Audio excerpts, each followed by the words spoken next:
Eh bien bonjour à tous messieurs dames, bienvenue sur cette nouvelle vidéo, c'est Fukio. Aujourd'hui on se retrouve, on est le 5 octobre 2022, les marchés ont tous clôturé, nous avons un CAC 40 qui fait moins 0,90% à 6985 points, le Dow Jones à moins 0,14%, le Nasdaq à moins 0,25%, le DAX à moins 1,21%, le FTSE 100 à moins 0,48, le Nikkei 225 plus 0,48, un pétrole Brent qui est à 93,48$, une belle montée sur le pétrole Brent depuis 3 jours, le 11 à 1717, l'euro USD à 0,98 et le 10 ans US qui remonte à 3,76. Aujourd'hui, donc du coup, fin du rebond, voilà, ça faisait 3 séances d'affilée que CAC 40 avait monté, on est repassé en baisse, voilà, bon bah... Et on reste quand même assez positif, on est proche de la barre des 6000 points. Bien évidemment, on ne pouvait pas attendre de plus que ça, que le CAC 40 monte. Effectivement, avec tout ce qui se passe au niveau européen, mais aussi au niveau politique et monétaire et l'inflation, etc., etc.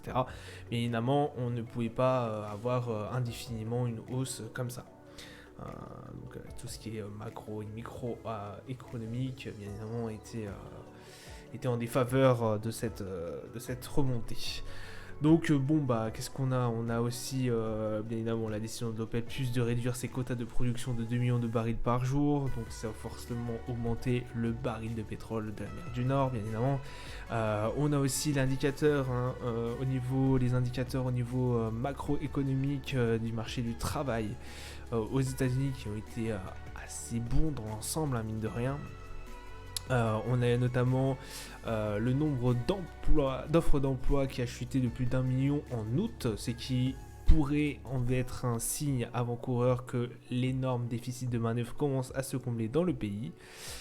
Donc voilà, des trucs, vraiment des choses qui peuvent être à la fois positives pour l'économie dans le monde global, que ce soit au niveau des US mais aussi au niveau européen, mais et voilà, d'autres, la guerre en Ukraine, voilà, le pétrole qui monte, il y a plein de l'inflation qui est quand même assez exorbitante en Europe, la hausse des taux,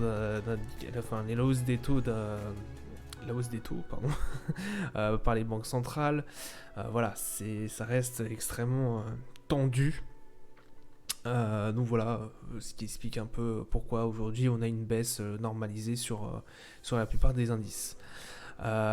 Sur le niveau côté valeur, alors on a la Forestia qui perd 7,7%, voilà, bon. Michelin moins 5,12%, Valeo 6,5%. Donc le compartiment automobile a bien impacté, sensible au cycle économique qui a subi du coup un coup de frein. On a aussi pour les foncières commerciales Unibail Rodamco Westfield moins 7,07%. On a eu BNP Odyssey du côté des banques, BNP Crédit Agricole, Société Générale qui ont perdu entre 2 et 3%. Alors on a eu la balance commerciale au niveau de l'Allemagne qui est voilà, on va peut-être même taper le fond et creuser encore, on va dire. Mais voilà, qui est en chute libre, on s'y attendait un peu, j'ai envie de vous dire, c'est en train de fondre comme neige au soleil.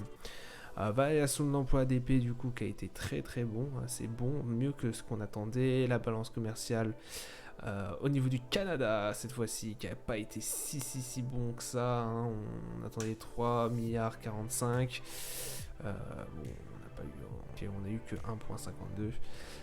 Balance commerciale a été assez bonne aussi au niveau des US, le PMI non facturier pas si mal que ça aussi au niveau des US, et du coup on aura demain, alors je sais pas pourquoi il m'a pas affiché demain,